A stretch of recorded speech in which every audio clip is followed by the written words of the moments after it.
Whoa, hey, where'd you come from? Running around in a marauder's attire. You're liable to give some people the wrong idea.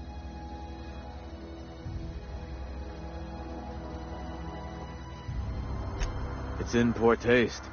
Dressing up like a marauder's disrespectful to all the workers that got eaten by them. Ain't safe out here. You'd best head into town. Avail yourself of Edgewater's high walls. And low prices.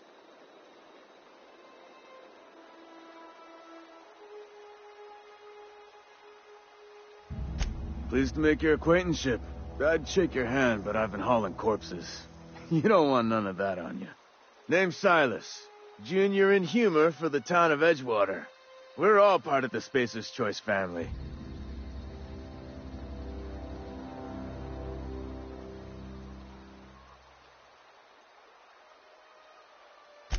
Definitely not the junior in humor, that's for sure. If you've got business inquiries, you should stop by Reed Thompson's office. He's up in the tower above the cannery. Head into town, follow the road. Look, you obviously ain't a worker. What's your racket? You a smuggler? Freelancer?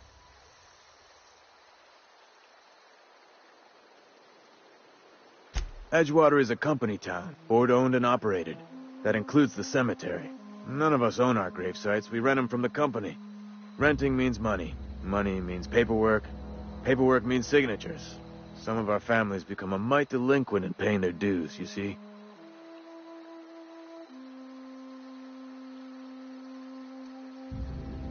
Free of charge.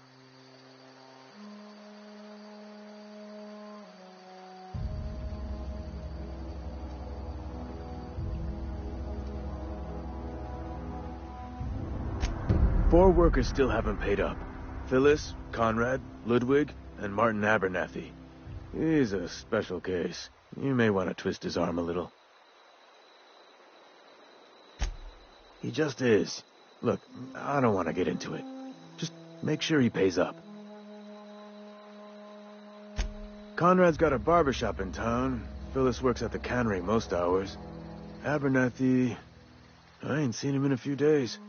His domicile is near the cannery. You'll find him in town. All except Ludwig, that is. He's over by the landing pad.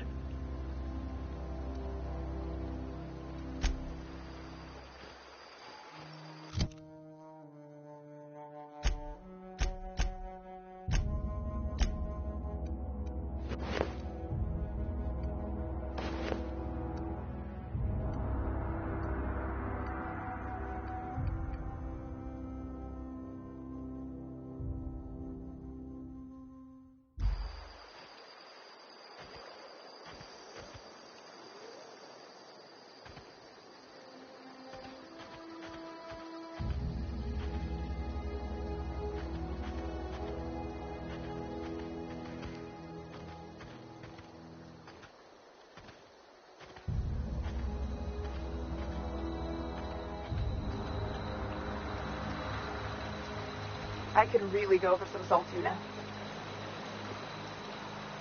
I could really go for some salt tuna.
If you're falling sick, I don't want you near me.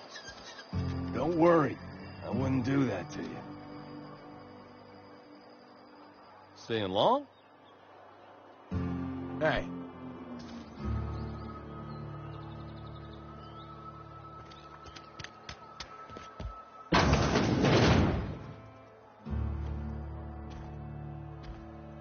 Please don't touch anything. Your hands are probably crawling with germs. Physical hygiene recapitulates moral hygiene. Cleanliness is next to lawfulness.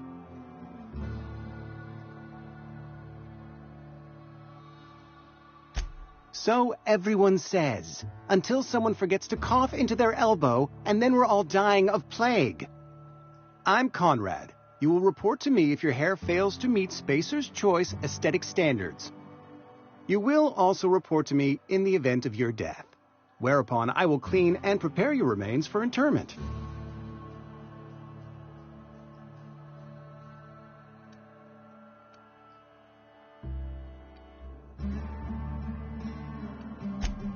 A ship? Dear me. You seem to have lost the ability to distinguish between reality and fantasy. This is what happens when you let your imagination run wild. I don't approve of fantasizing. It's a dreadful habit, corrosive to the mental faculties. You ought to let the vicar take a look inside your head. Vicar Maximilian, our man from the OSI, here to spread the message of scientism like a soothing balm upon a feverish head. Or so you'd expect. You'll find him in our local church, probably neglecting his duties. Ah, gravesite fees. Silas and I had talked about this at length. I thought I'd made it clear my pecuniary situation precludes the necessary restitutions. As broke as pie crust, friend. Bidless, indigent, destitute. I simply cannot afford it. I am a blemish on the prosperity of our fair settlement. When I expire, I expect Silas to toss my body into a ditch.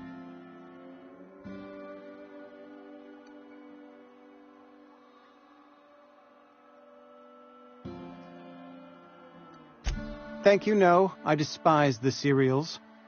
Tell Silas I can't afford to pay, and that I fully expect to have my medical rights revoked for this dereliction. With my apologies.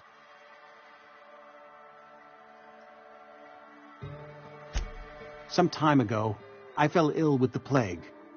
By the grace of the law, and through my own hard work, I'd proven worthy of treatment. Frankly, I don't imagine I'll earn that right a second time. The barber work hasn't been profitable, you see.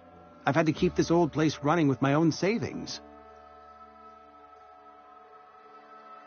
Not a bad idea.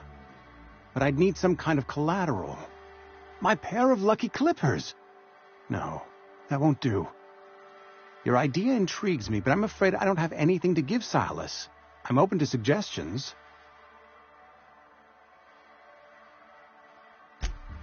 Much obliged.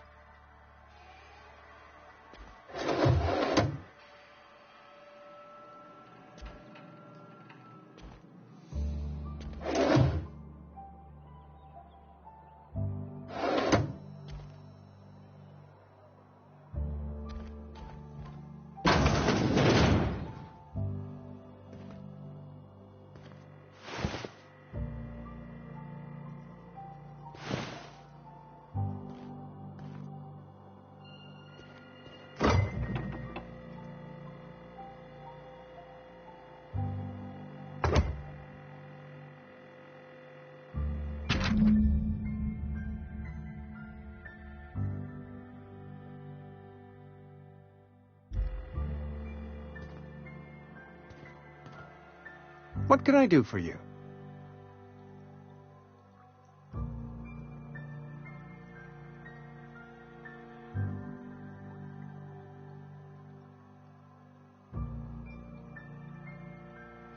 You know about Eugene? How?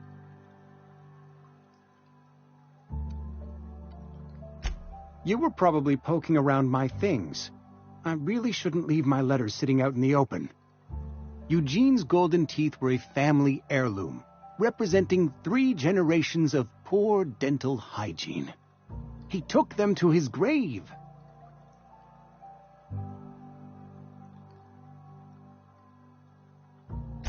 That's unthinkable. Eugene's body and all rare earth minerals contained therein are solely the property of Spacer's Choice. I can't ask Silas to dig up a man's body and pry a few teeth loose from his jaw just to pay my bills. Can I?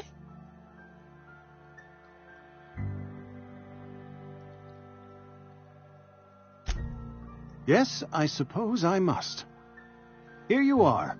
Gravesite papers affixed with my signature and an IOU.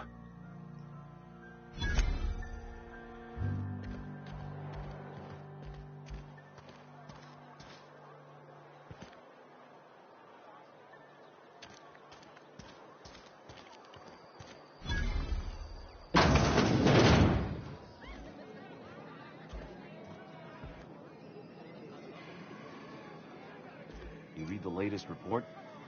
Only the part that said we ain't making our quotas. If only McDevitt's folk hadn't abandoned us. Never seen you here before. You a visitor? Welcome. On behalf of the Spacer's Choice family, let me welcome you to where am I again? All the time. For example, why do we spend money on these fancy latrines when we have a perfectly good wall outside?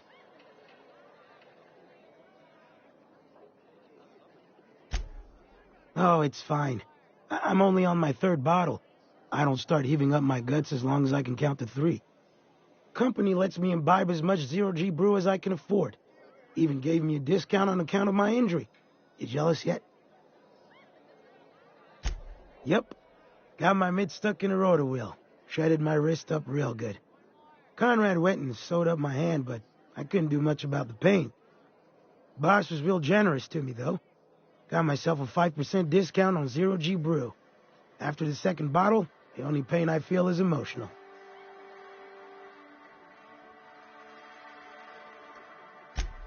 Hey, Conrad's a surgeon. Well, he's a barber. That's like surgery, but for your hair.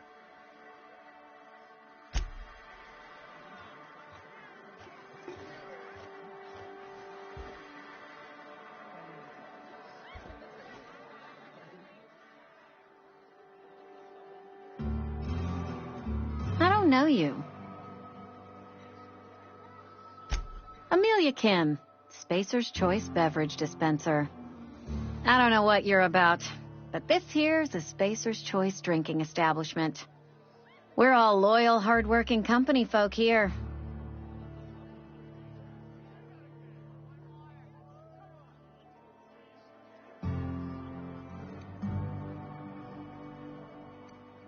You really think so?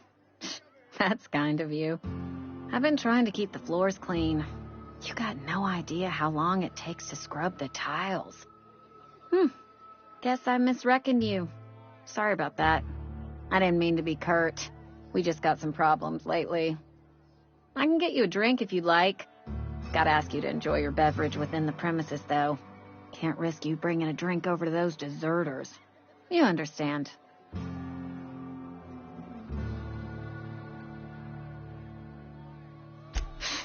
Traitors. The lot of them. Bunch of folks decided they were tired of working and went out into the wilds to fend for their own selves. Town's already struggling to make quotas, even without that band of slackwits abandoning their posts. Bunch of lazy, shiftless rung leeches. Anyway, enough about them. What can I do for you?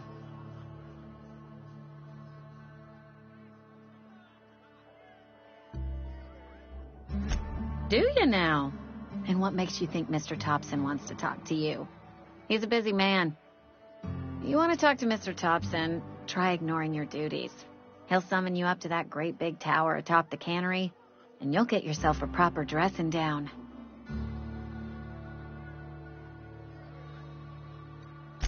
Go ahead.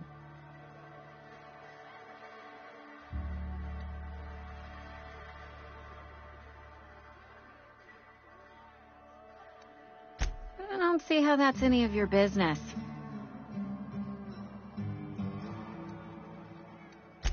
Will there be anything else? Ugh, is this the start of a joke? If you want me to laugh at your jokes, it's a 3-drink minimum.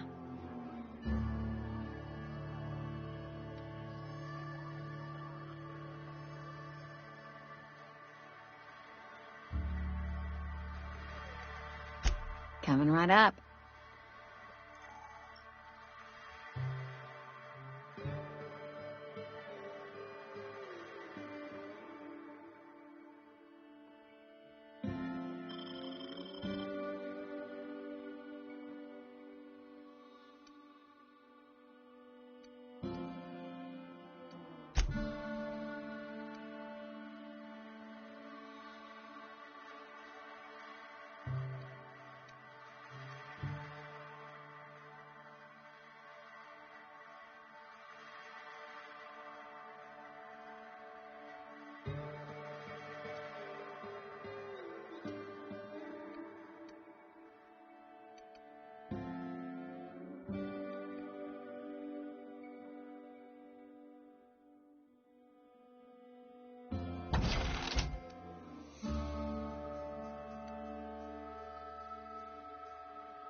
Yes, Mr. Thompson. I'm fine, Mr. Thompson. Never been healthier. Whoa, did Mr. Thompson send you? Well, you tell Mr. Thompson I'll be right at my post. Tomorrow. Bright and early tomorrow. Because I'm definitely not plagued. As spry as a spring chicken. That's old... You some sort of wandering alienist? Walking into a man's own domicile, pestering him about his mental state?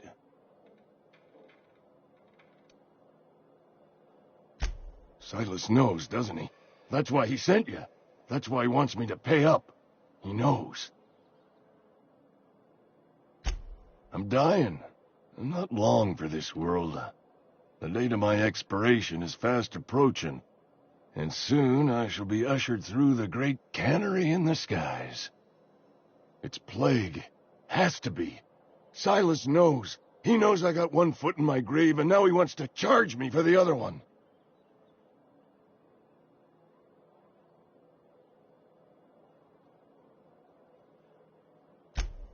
You are? Oh, wow. First time anyone's ever told me that. I'll pay your fees. I don't want any trouble from Silas. But if you could see a way to freelancing for me, I could really use the help.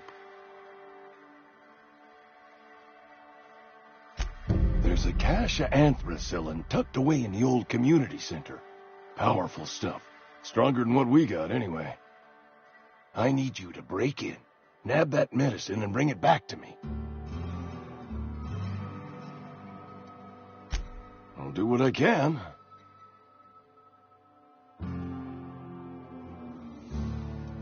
You will not find any guards within sight of that old place. Marauders, on the other hand. I have it on good authority. There's a gang of them squatting there. I advise stepping softly. So you'll do it then? You oblige me with your haste. I think I feel the plague spreading. Oh, Law, it's in my spleen now. I can feel it.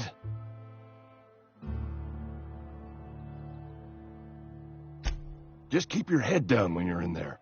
Marauders have taken over. Probably tracking mud all over the archives. I know that, but I got nobody else to turn to. Reed would have wrote me up. Constable would have locked me up and wrote me up. Could have gone to see the good vicar, but I never did find my courage.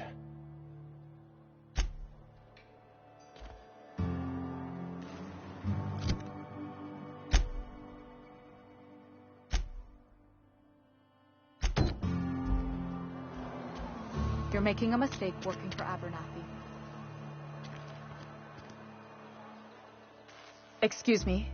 I'm Esther Blaine, Spacer's Choice Actuary. I overheard your talk with Abernathy. I hope you're not thinking about getting him that medicine. Abernathy is a well-known hypochondriac. Anthracillin is wasted on him. You're better off selling it to me instead.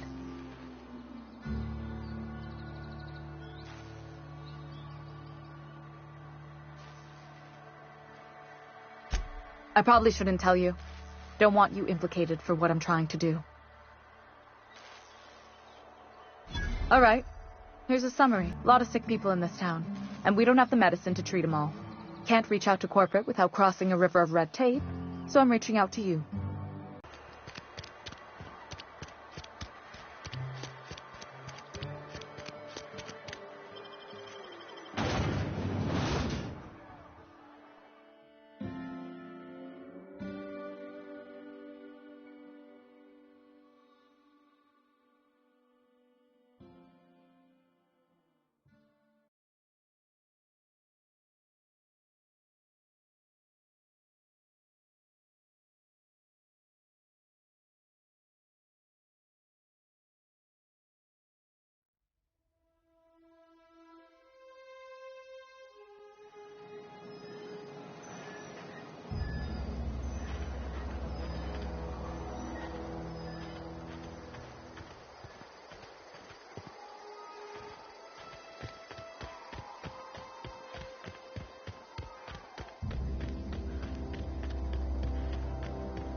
Who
goes?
Hey, you hear about Wilson? Heard Marauders got in. Just between us, we'll see the court. Block.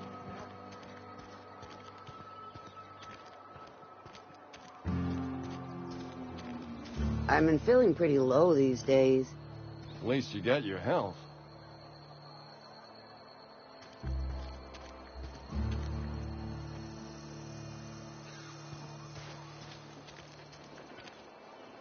I've got some time.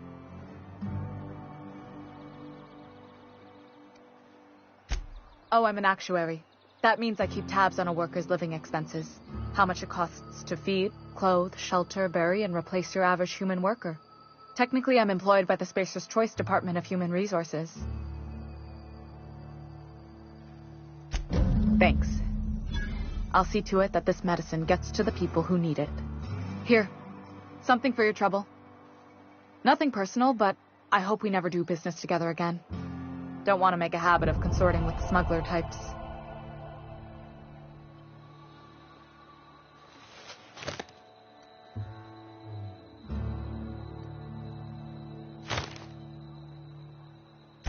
Somebody deserving.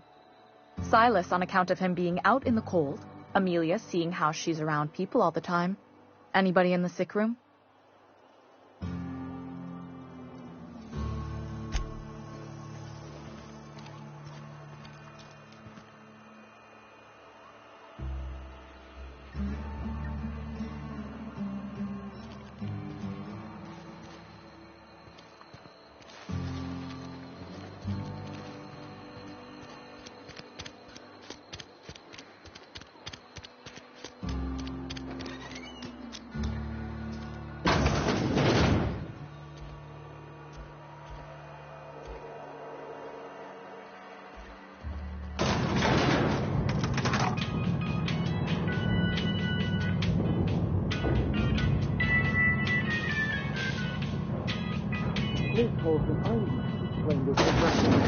The grease monkey, Argo? I'm sorry, Mr. Thompson, sir. Seems we've got a guest. Really now, Parvati, I do wish you'd spoken up. I do apologize. I was given no forewarning of your arrival, or I might have welcomed you at the gates myself.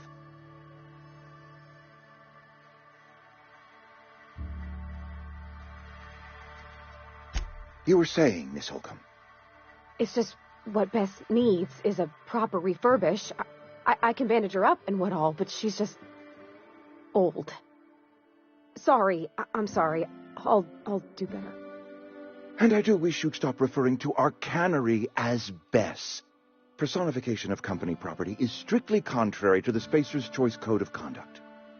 My apologies. I am not in the habit of allowing my guests to witness such a row. Now, what can I do for you?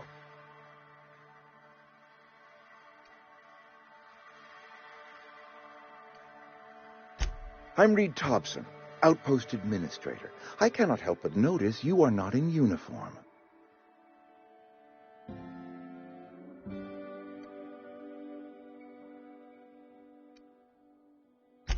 Of course not. I don't have that kind of luck.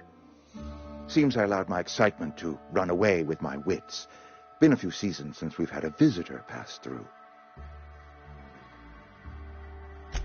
Only regulator we got is hooked up to the town transformer. Mr. Thompson ain't liable to be keen on dismantling it. I beg your pardon. I am most emphatically not keen on any such thing. I can't let you have our power regulator. But I happen to know of another one. And I happen to know exactly how you may retrieve it without frying yourself in the process.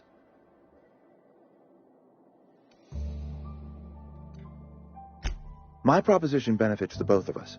Please, hear me out. There's a power regulator in the old botanical lab. It's mostly abandoned, so all that power is being squandered. Go down to the geothermal plant. Reroute power from the botanical district over to us. Once their power's shut down, you can have their regulator and be along on your way.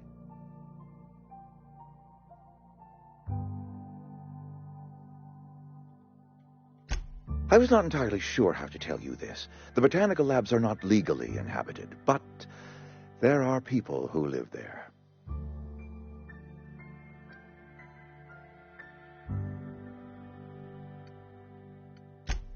No, I do not imagine they will be pleased. But like a parent disciplining an unruly child, you will be doing them a kindness. The people living in the botanical labs, they're deserters, former workers. I need them back at their posts. I need them to come home.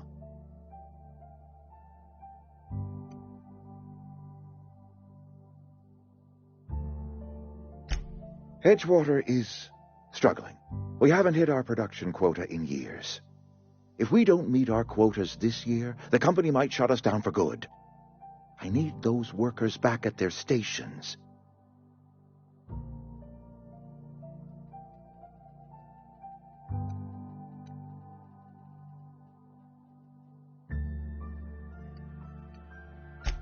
My hope is that by cutting off their power, you will convince those deserters to come back to town.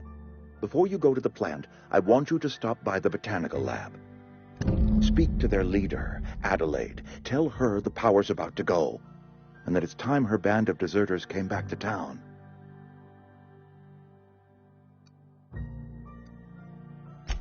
Of course, I understand completely.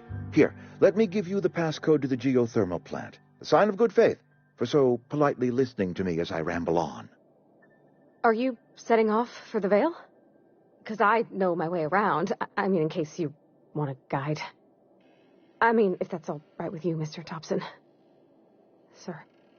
I hesitate to part ways with Miss Holcomb, but I cannot deny that she is talented and may prove useful to you. Great! I got my wrenches and diagnosticators and hairpins and engine tape, so I'm all set. Well, I am glad to hear that. Best of luck to you, and thank you again for your help. It is a lot to ask of a stranger, I know.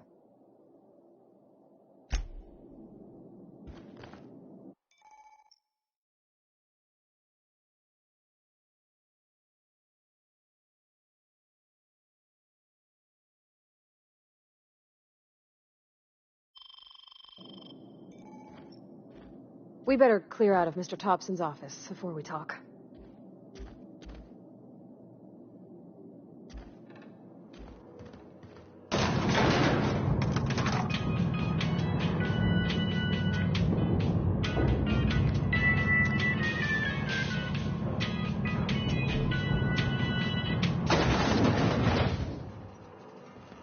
Hey, ma'am, can we talk? Sorry. Let's talk when you're... Sorry. You just want to get out of here. And you likely don't want to tag along like me. It's just... Mr. Thompson has his own view on matters, on account of it's his job and what all, but that's not the only side of the tale.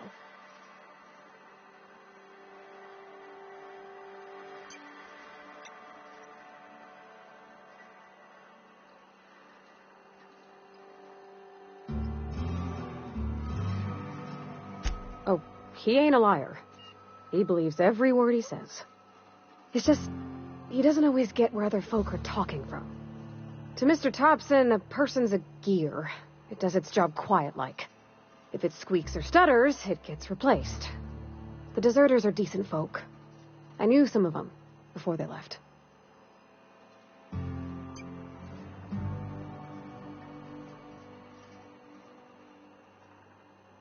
Life's hard here, especially for them that don't fit in so well. We're one big Spacer's Choice family, but every family's got the one the rest whisper about. Mr. Thompson's aiming to take away their power. They'll have no lights to see, nor heat to cook. They'll be at the mercy of marauders, or worse. I think you should talk to the town's vicar about it. Max, his name is.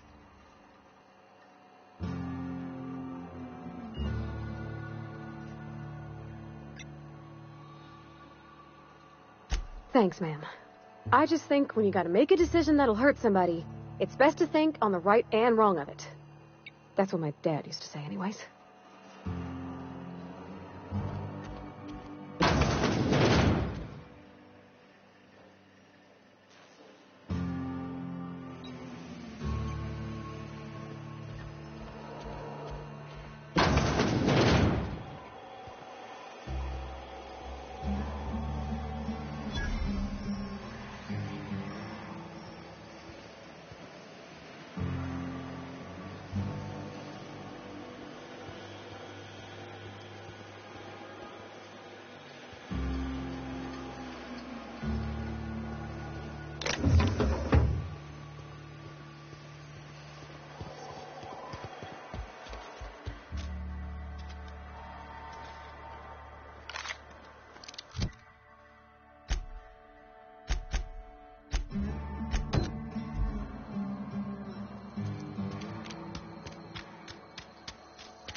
You the new worker? Whatever. Make it quick, Tenderfoot. I'm busy.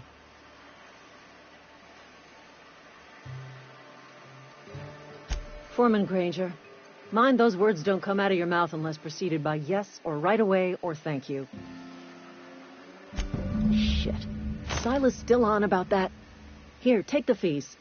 I'd appreciate it if you didn't tell Reed I was late on my payment. Because they're not my fees and not my gravesite. I could do without the sarcasm. Wasn't acting out of the goodness of my heart.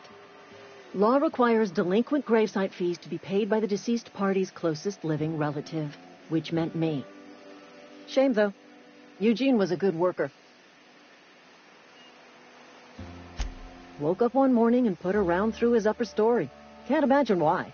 The kid was doing all right at his desk. We all thought he was an upstanding receptionist. Just between the two of us, I'm pretty shocked his weapon didn't misfire. Spacer's Choice handguns aren't the most reliable.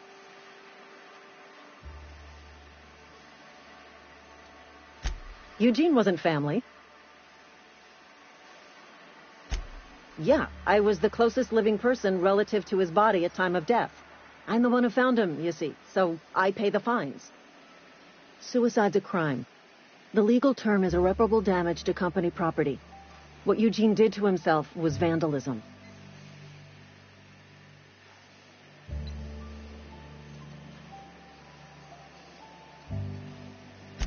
I'm plenty serious. In fact, I'm a little upset Eugene didn't think things through. In other words, Edgewater would have been penalized pretty hard. Whatever Eugene was worth as an asset, we would have had to pay out of pocket to Spacer's Choice.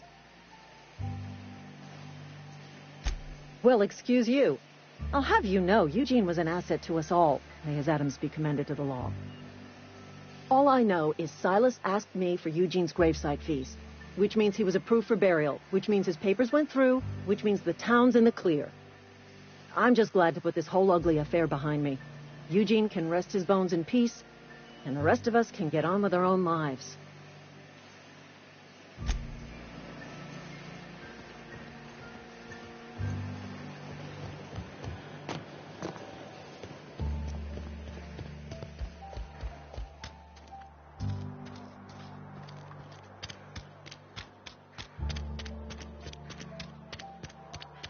Sorry, can't do that.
When I was little, we'd get freighters in every Sunday noon.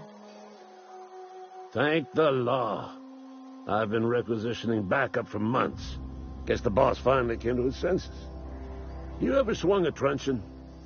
Let me see your rifling stance. I want to make sure you're up to snuff.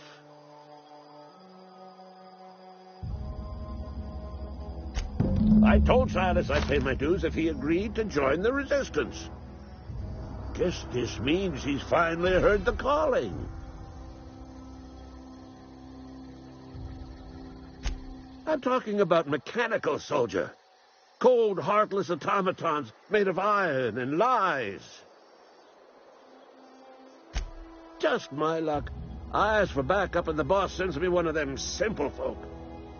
All right. Listen real close. Auto-mechanicals. Creatures forged in the fires of malevolence. I seen them over by the old power plant. Clattering about, firing at the birds, orchestrating their uprising. When the swarms of mechanicals come clanging on over that hill, where will you be? Cowering beneath your cot? Or standing, shoulder to shoulder with the resistance? I've been gathering up a war chest over the years. So tuna cans, mostly, some Spacer's chaw, few bit cards. I'll reward you for your aid. Enlistment fees. Yeah, I suppose. Wouldn't want to give the resistance a bad name. They have sent a scout, prowling around the junkyard just behind our beloved town.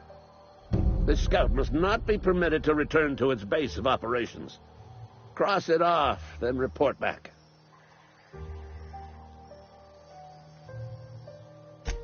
Mechanicals got a weak spot in their midsections. I think the technical term is, the blue glowy square thing. Go on.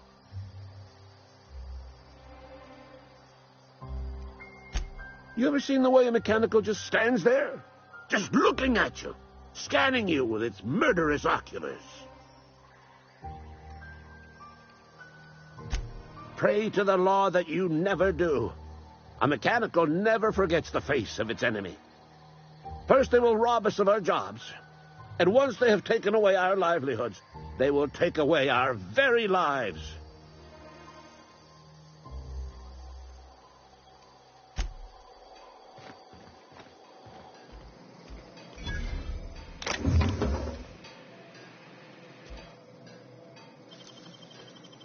Easy.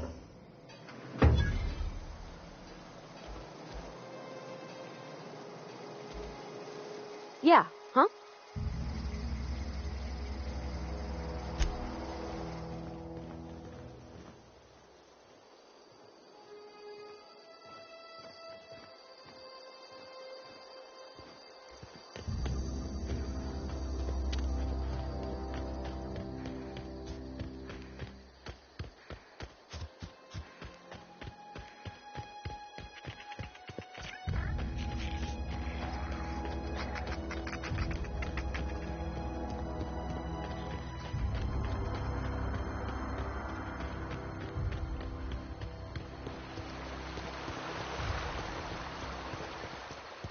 Hey, Miss Parvati. Lovely to see you about, Miss Parvati. Things going all right, Silas? Been keeping him careful and true, miss. Best to ask her yourself. My dad's buried here. Silas watches over him when I can't leave the house. Oh. Well, thanks. Something I can do for you? You run into any trouble? Reliable work from a freelancer. That's gonna take some getting used to.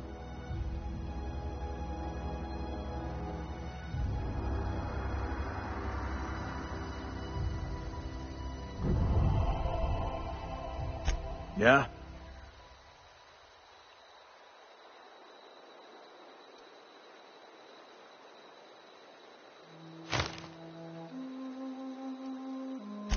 The colony ship?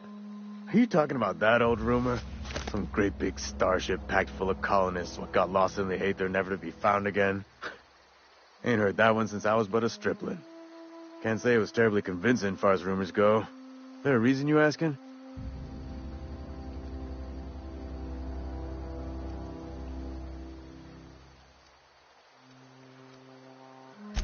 Hope's just a rumor, friend. Ancient rumor at that. Maybe you've been out in the sun too long. Why don't you head over to the cantina? Get yourself some zero-G brew. It's a brew that's good for what ails you.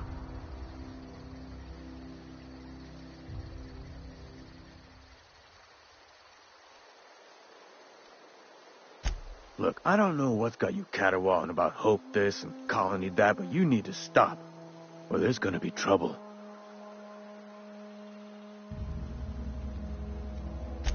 Something I can do for you? Yeah? What about him?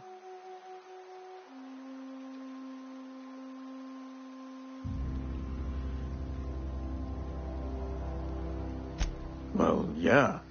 It's what I'm contractually obligated to do. What's this about?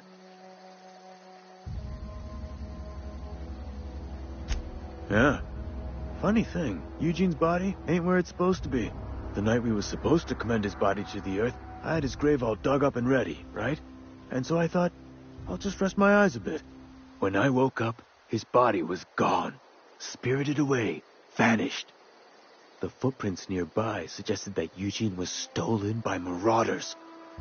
Or he rose from the dead. Let me know if you find anything.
Keep your distance, friend. Sick house is no place for a traveler.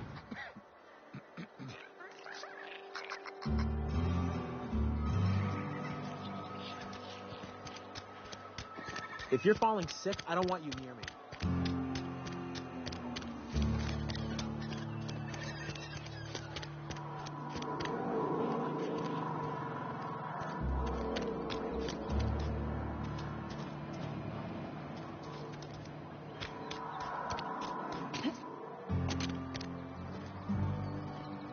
I've always felt weird in here.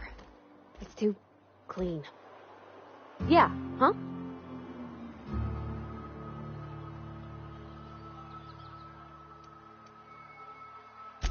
That's on account of how I never met her. It's hard to miss what you never knew. I don't ponder it over much. She was in another division of the Spacer's Choice family. She worked in the Vale a few months, sorting the cannery computers.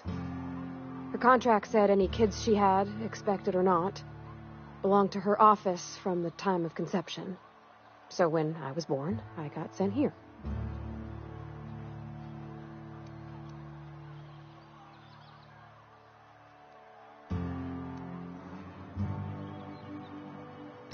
It's sensible.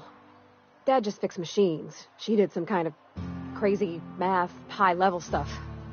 Better to raise me on his time than hers. You mean about the mission being too clean? I know, but Vicker says the universe is a machine, that it runs by law. Real machines have gunked up oil, scratches, and worn bits. You can tell they've seen handling, been used by folk. The machine Vickers sees is one ain't never been run. It's not for people to live in. It's something on a museum shelf, under glass.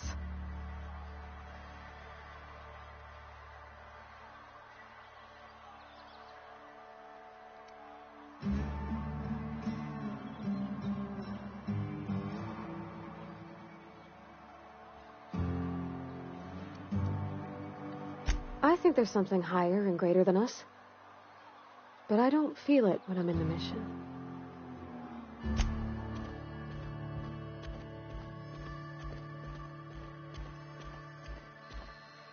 Yes, what is it? You're an outsider. Fantastic. Vicar Maximilian de Soto, at your service. Or Vicar Max, if you're the sort who prefers brevity. And Ms. Holcomb as well. How rare to see you out. And with a complete stranger. Curious. Just tagging along, Vicar de Soto. Don't mind me. I so rarely get new people to talk to. Name your poison, anything at all. Spiritual counseling, this season's tossball predictions, the quickest way out of town.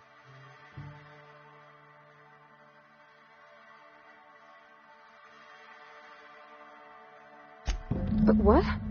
I thought you would talk to him. You wanted to speak to me, Ms. Holcomb? Every time I've tried to engage you in conversation, you look at the floor, answer in single words, and slink away. I can't imagine what would be so grave as to drive her to my mission. What has Mr. Thompson asked her to do?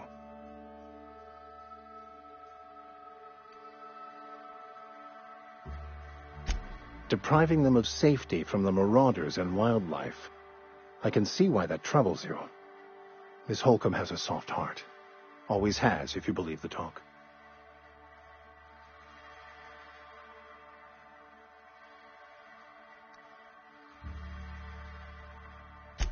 They rejected the order of society and live beyond the walls so thoughtfully provided by our Spacer's Choice patrons.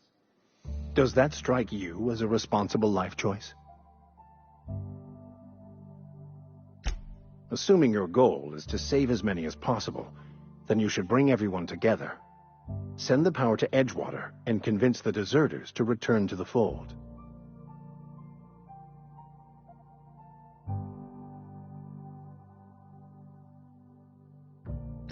Not if things are left to stand as they are. If you don't mind a bit of unsolicited advice, be cautious on your way to the geothermal plant. It is not as safe as you might assume.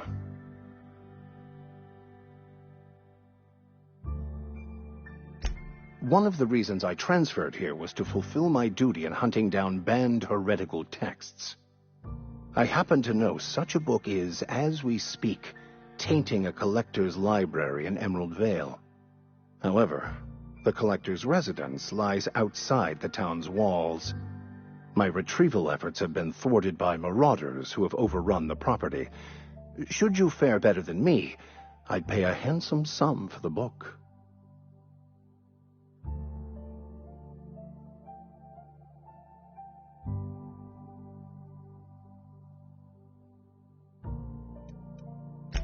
What? No, I don't want to burn it. I would never... I mean, I just want to... Look, I have a very simple goal here. I just want to keep the writing out of layman's hands. It wouldn't do for such information to fall into public consumption.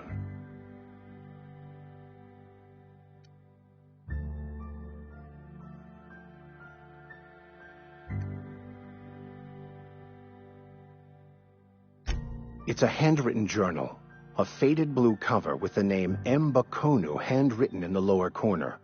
I'll mark where I saw it on your map. Assuming you're serious? It is not only a beautiful relic of a bygone time, it's also the thoughts of an early thinker on the nature of man's place in the cosmos. Not many in this colony could understand its true value, should they ever read it.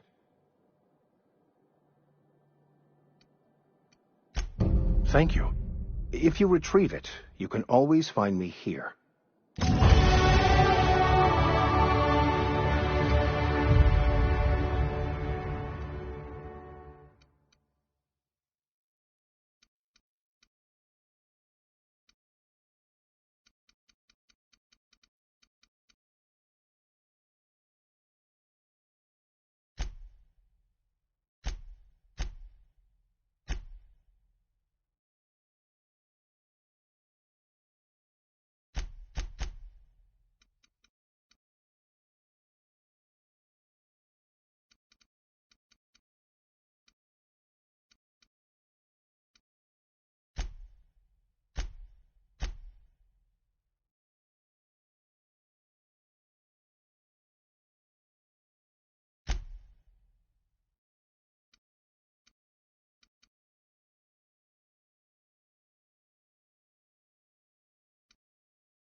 Something you need?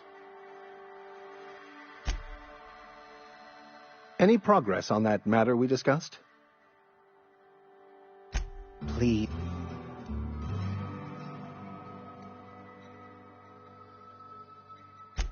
What would you like to discuss?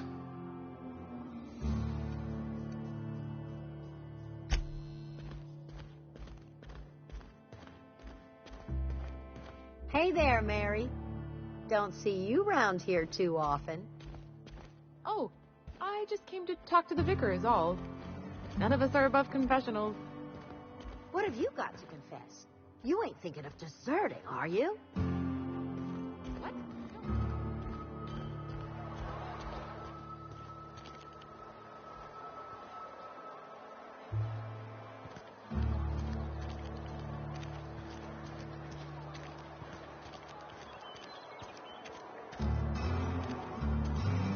Don't make me report you to Mr. Thompson.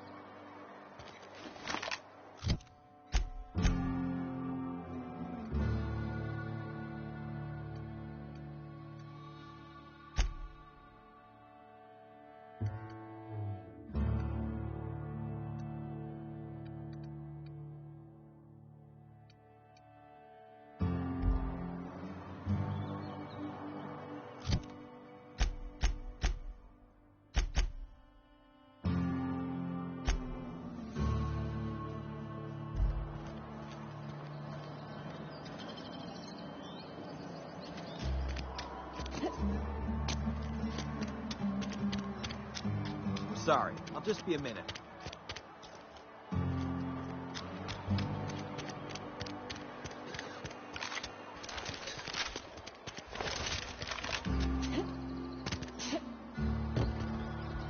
Oh, I cut my own hair.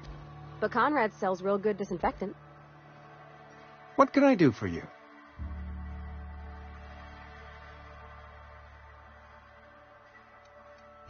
Oh?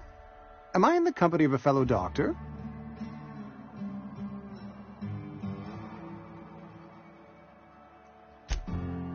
I am a Spacer's Choice certified surgeon, and if you must know, I can stitch a severed thumb with a 58% chance of avoiding gangrene. Go ahead.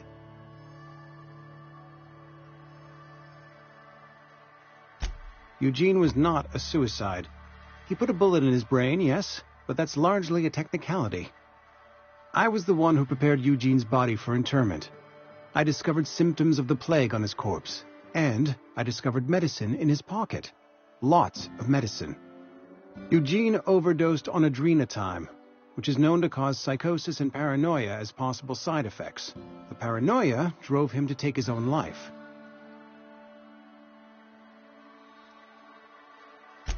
It's a miracle of bureaucracy. If Eugene's death were filed as a suicide, we'd all pay the price for his crime. We can all thank our lucky stars that young Eugene was hopped up on medication and suffered its predictable side effect. I included it all in my official report. I'd like to think I saved Edgewater a great deal of money. What can I do for you?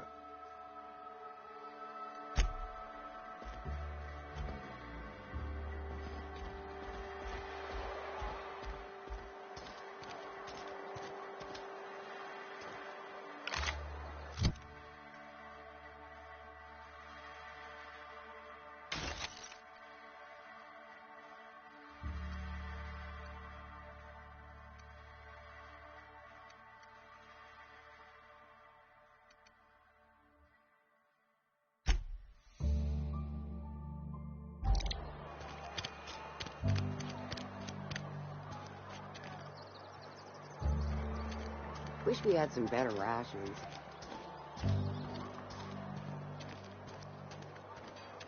This is where the magic happens. Well, science. But it still happens.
If you're hungry, I could open up a can of something.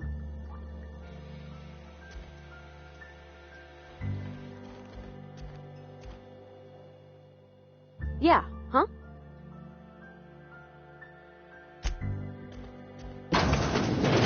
My dad's... It's an office.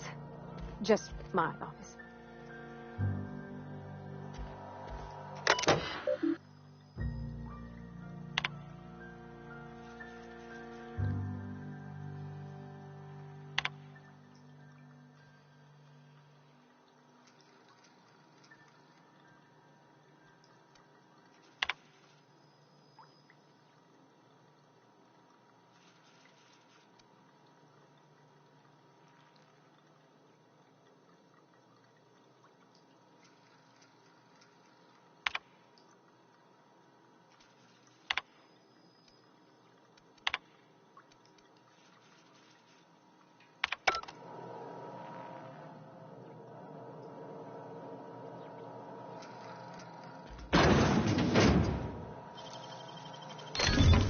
Nice.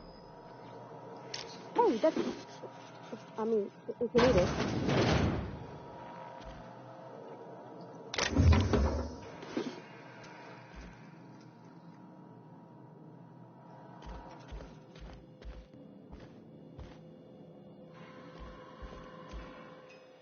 Where are we headed?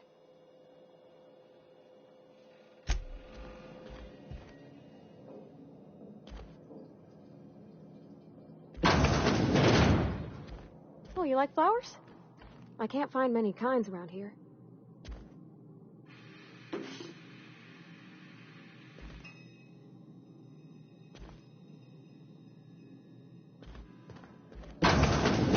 If you need to go, I'll wait outside.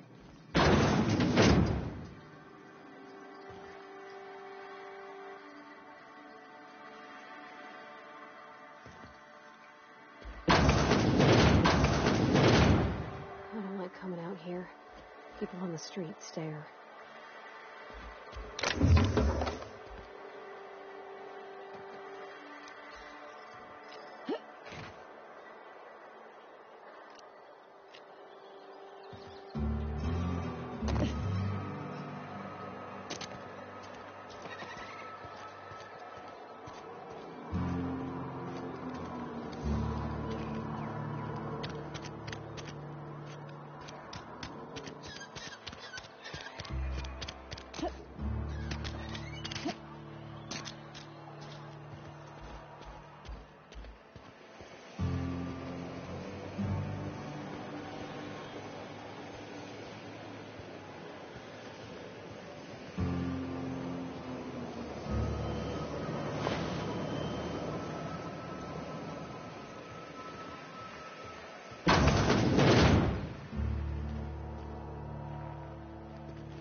Somebody's been spinning a tale about a lost colony ship. Talk like that'll get you reported real quick. I paid his burial fees, didn't I? Let the dead sleep. I don't understand. I found Eugene's body. I know the guy shot himself. Wait, are you telling me he was murdered? He was plagued? Oh, Law, that's awful. I helped carry his body out. I could have been infected. This is all a little too much for me to take in. But I guess if Eugene wasn't a suicide, our town won't have to pay a penalty.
Nicely done.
Move along, stranger.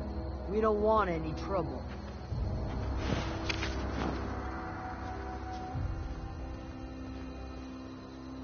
I don't know you. Whatever you're looking for, it ain't here. Move along. Answers, huh? You must be one of those philosophicals. Already got ourselves one of those.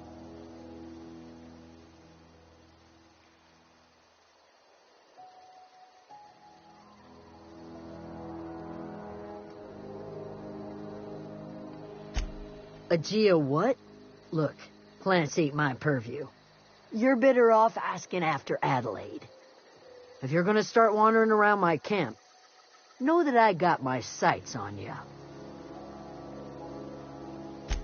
Over in the hothouse, mind.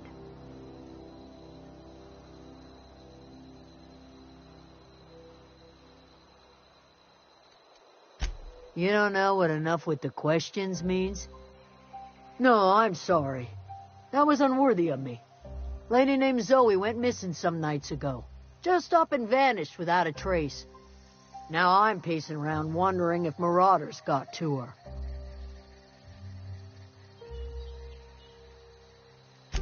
It's not like Zoe to go wandering. Figured she might be out scavenging, but that ain't exactly her talent. Can't imagine where she's gone. Vale's a wide place. She could be anywhere.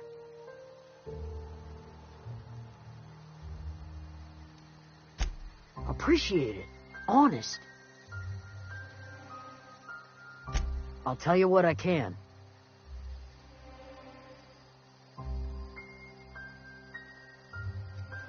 Well, enough to know we never got on.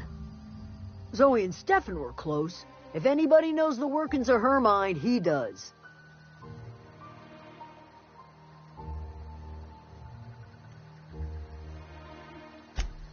Vex me. If she told anybody, they ain't telling me. I'd check her room, but I got yelled at for snooping once already. What is it?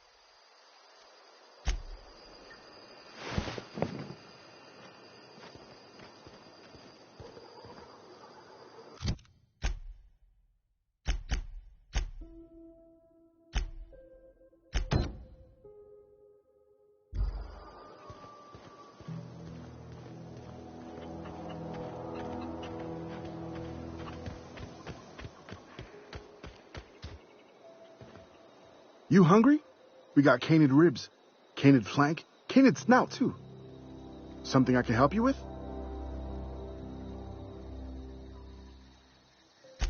You mean Zoe? Yeah, we were pretty close.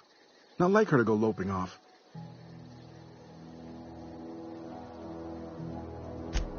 Zoe and I were going to watch the serials, as is our custom. She never turned up. I looked around, but she was nowhere to be found.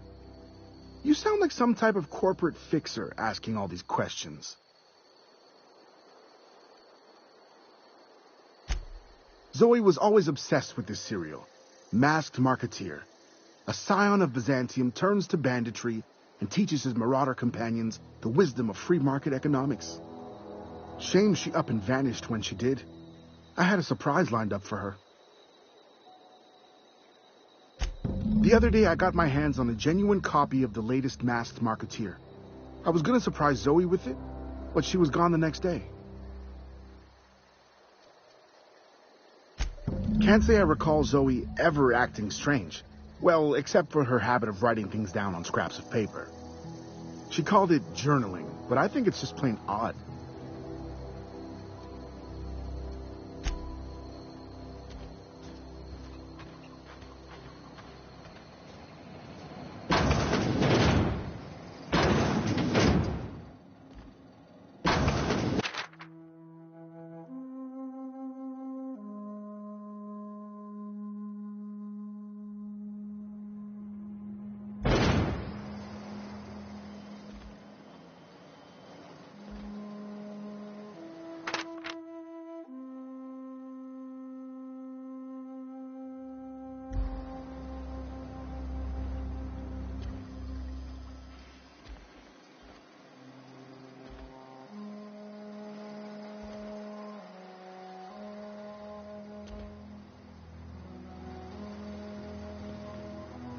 Not a peep from me.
Clever.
don't know anybody who ever came out this far.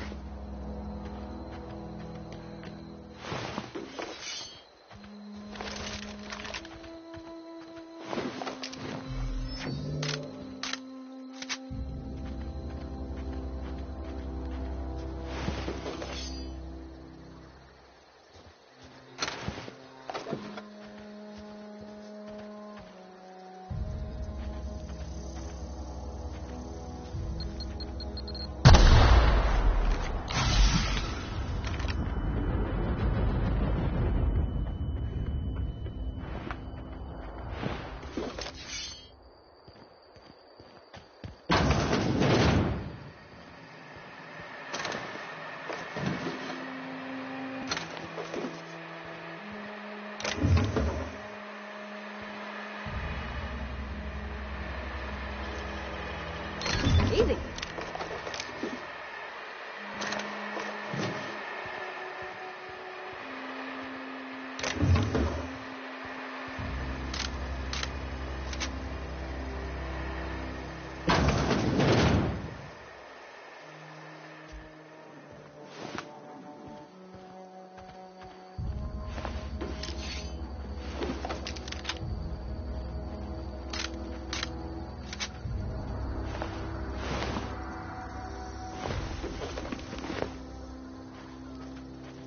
Something you need?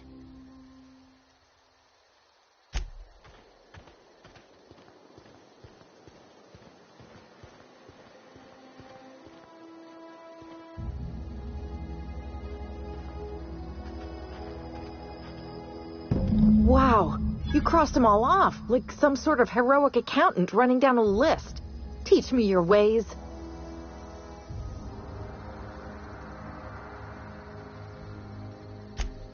What?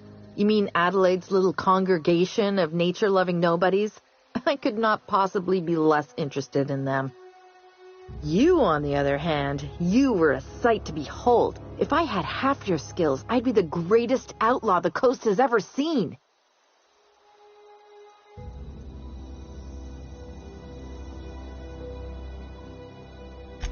Why? Adelaide wants me back on garden duty or something?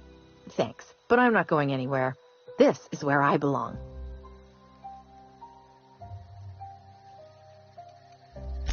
I'm great at clarifying.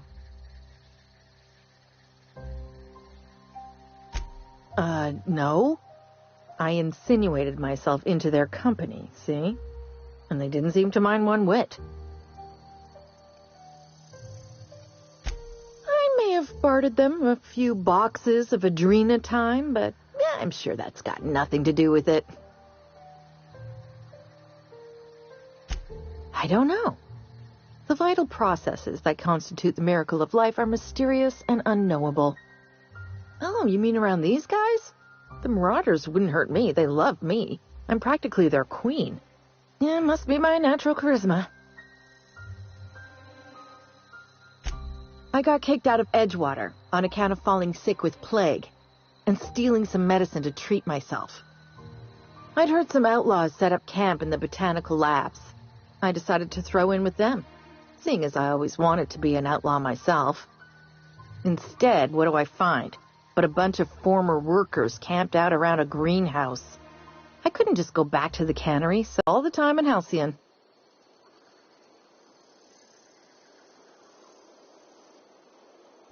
I doubt that. Nobody in that camp really cared about me.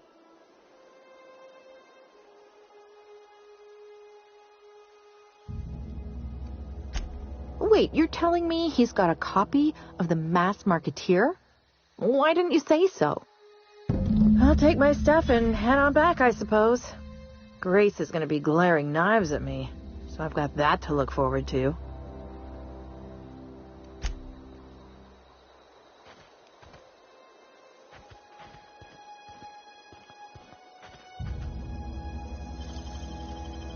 Hey, that's impressive.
What is it? We didn't always get along, but I'm glad to know she's safe. What happened, anyway?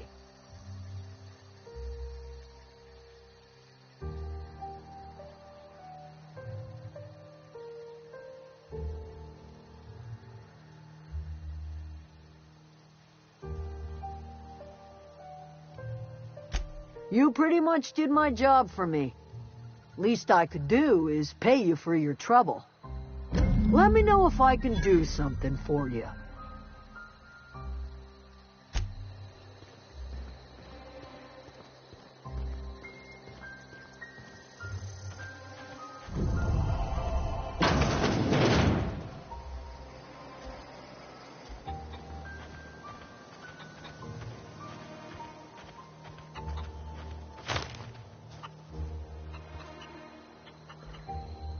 Zoe says she fought her way out of a marauder camp with her own bare hands.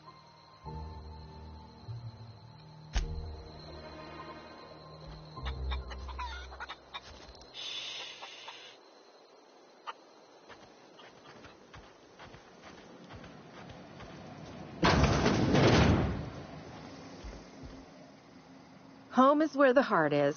Marauders took that saying a little too literally.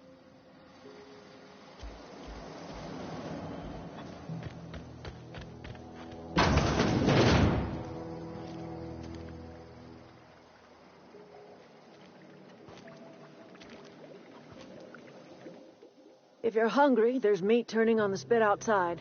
If you're bearing illness, find a place to lay your head down and I'll fetch you a poultice. Whatever your troubles with Edgewater, leave them at the gates and be welcomed here.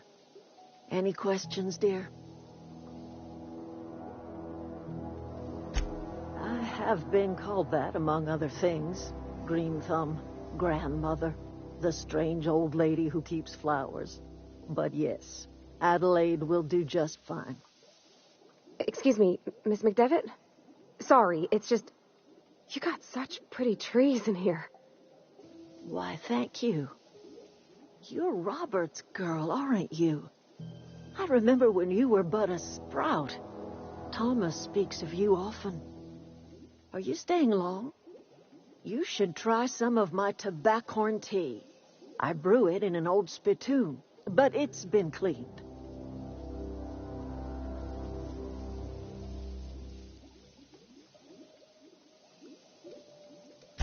A home for anyone who's ever turned their backs on Edgewater. A home for those of us with nowhere left to go and nothing to lose. So, like the spores of the puffball, cast on the wind and alighting on fresh soil, we put down new roots. It is an unpleasant story, dear. But the short of it is that sometimes one wakes up and realizes the place that was once her home for much of her life has changed. The home in which we spent our lives has left us behind, and so we must move on. And that is as much as I will say on the subject.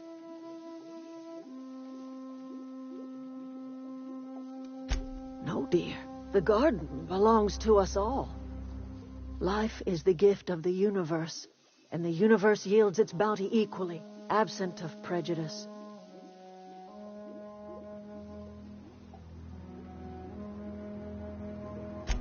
The soil around the Vale went sour years ago, but I found a way to sweeten it back up.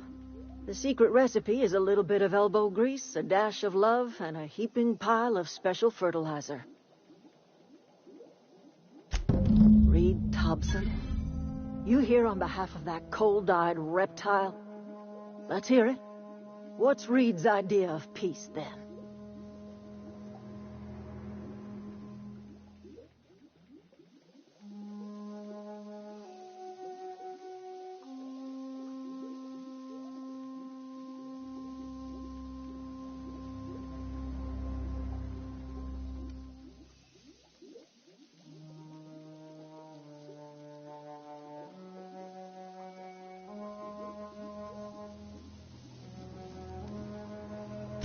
Like everything else that comes out of Edgewater, that peace offering is canned. I and my own are living just fine out here by ourselves.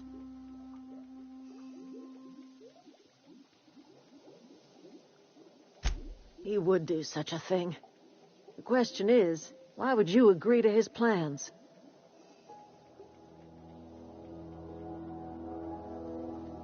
Cannery's got a regulator.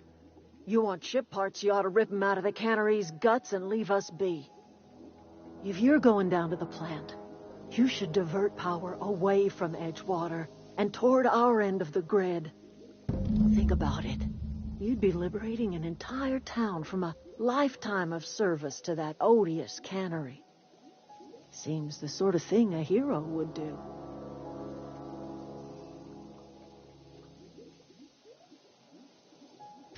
I trust you will listen to your conscience.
I always wanted to poke around in here.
The control room should be off to the right. I hope we're doing the right thing.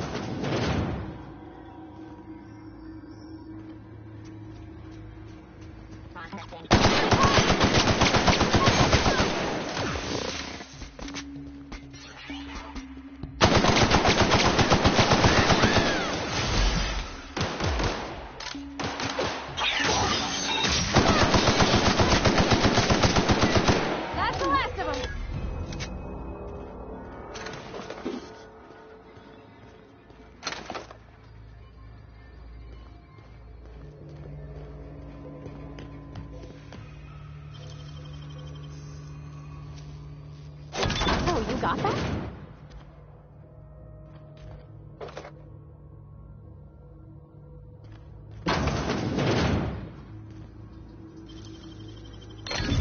You're fast.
Three switches. That'll be easy enough.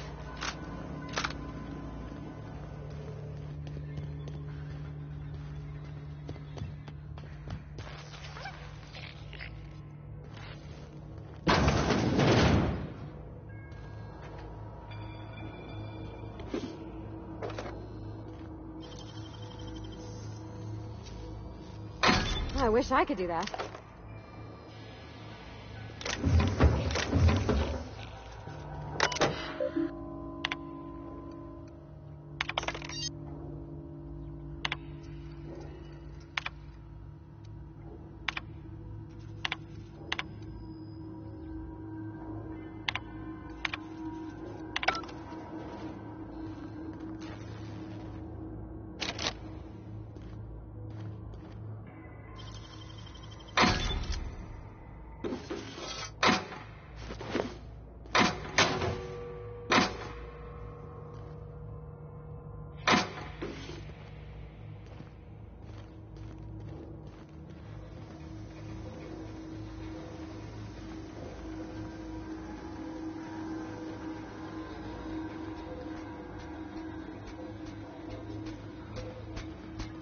Oh,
process.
Two more. What'll happen to Miss McDevitt's folk if we send power to the Vale?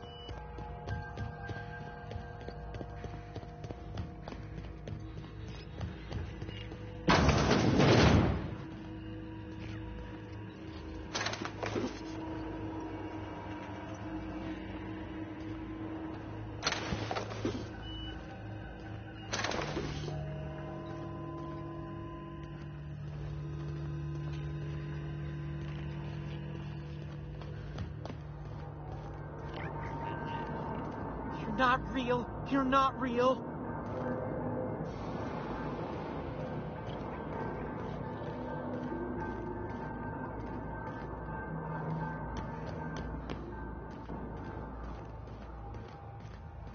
You're not real. You're not real.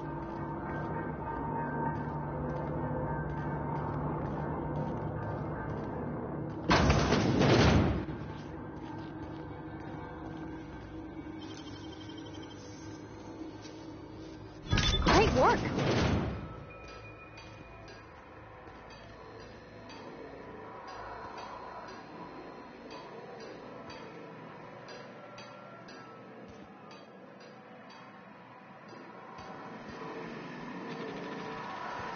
Mind the steam. You're liable to get scalded.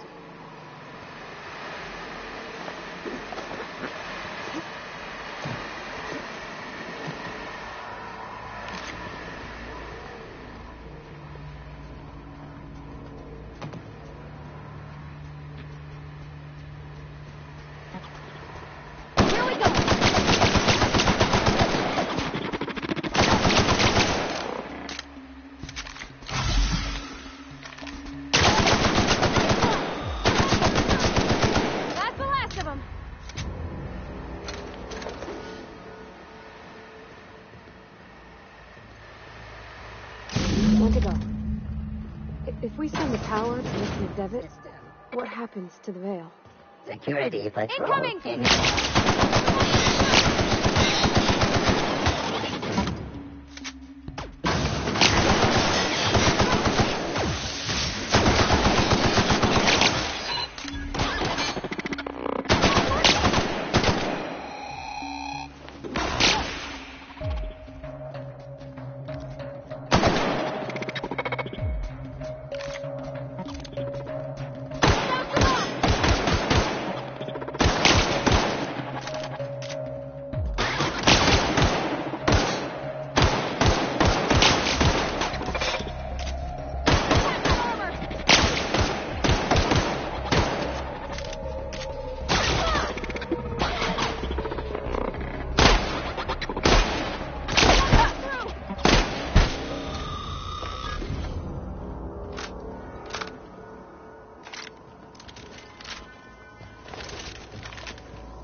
You're not real! You're not real! Get away from me, Phantom! Shoot! Scram!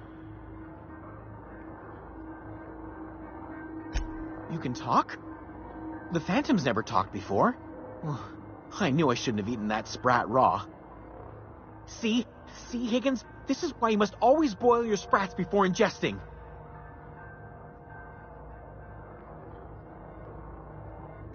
Of course. Do excuse me. I experience brief flashes of mania during which I am visited by the phantoms of my imagination. Chester D. Higgins. The D stands for definitely not insane. I use it as a reminder.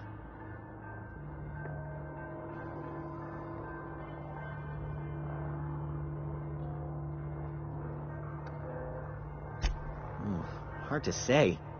By my reckoning, Higgins has been here somewhere between 2 weeks and forever. My recollection's a touch fuzzy these days. Oh, Higgins has been many things over the years. Sprat Wrangler, Saltuna Critic, Aetherwave Personality, Chairman of the Board, Galactic Defender, Sisty Pig Tycoon.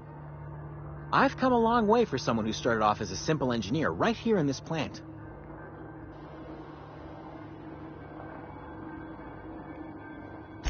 Jimmy'd opened the vending machines. That lasted a good couple of months.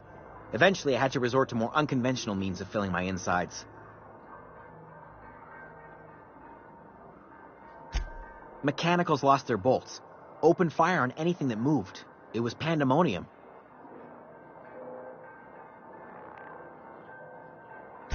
I was on cleaning duty at the time. My old boss had me scrubbing pipes when the killing started. So, as usual, I missed out. I specialized in automechanicals, drones, sentries. Repaired them, maintained, upgraded. Did it all from my old workroom just over in the next section. Look, I don't want to fall into any trouble with the mechanicals. If they wise up to our plans, they will come for us. With prodding irons. You know, you remind me of myself back when I was an intergalactic adventurer. I discovered a flaw. Their hostility levels were hardwired to maximum. There's no changing that, but you could rewrite their targeting protocol so they attack each other instead. Yes, that's exactly it. I see you're also versed in the noble art of mechanical engineering. There's a behavior control terminal in the other room. It should have options to change how the mechanicals act, including whom they shoot at. Oh, that reminds me. You'll need my passcode to access the behavior control terminal. Here, let me just write it down for you. The tail. Definitely start with the tail. If you're feeling adventurous, the ears are a particular delicacy. Mechanicals lost their bolts. Opened fire on anything that moved. It was pandemonium. You mean, why did the mechanicals go on a murderous rampage? Same reason any of us do, I suppose. The voices told them to do it. I was on cleaning duty at the time. My old boss had me scrubbing...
not sure what the right is.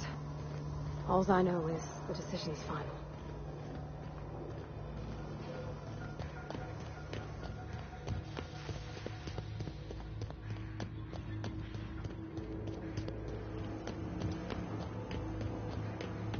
Once we do this, there's no going... Excuse me, ma'am. Look, I know you want your power regulator and all, but I just gotta ask you. Do you understand what you're about to do? I don't think you should cut off Edgewater's power. I think it would be cruel. I'm sorry. That just sort of came out all at once. Edgewater's hurting. We've been losing workers year after year, and corporate hardly ever sends replacements. There's barely enough Saltuna to fill our bellies anymore. But the town's got some good people in it. Decent, hard-working folk just living their lives the only way they know how. They don't deserve to be punished.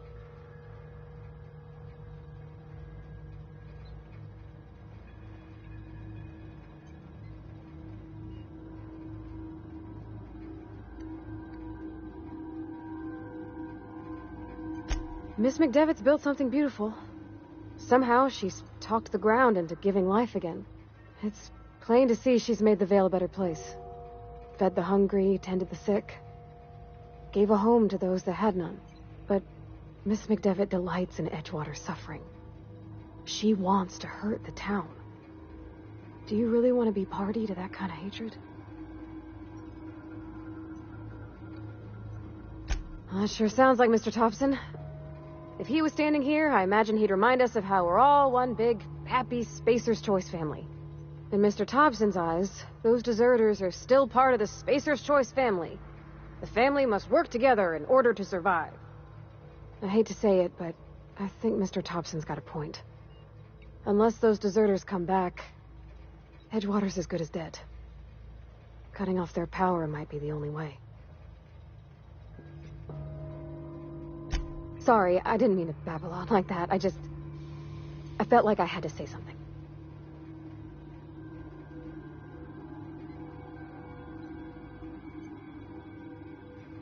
Really? I mean, wow. Thanks. No one's ever told me those words in that order.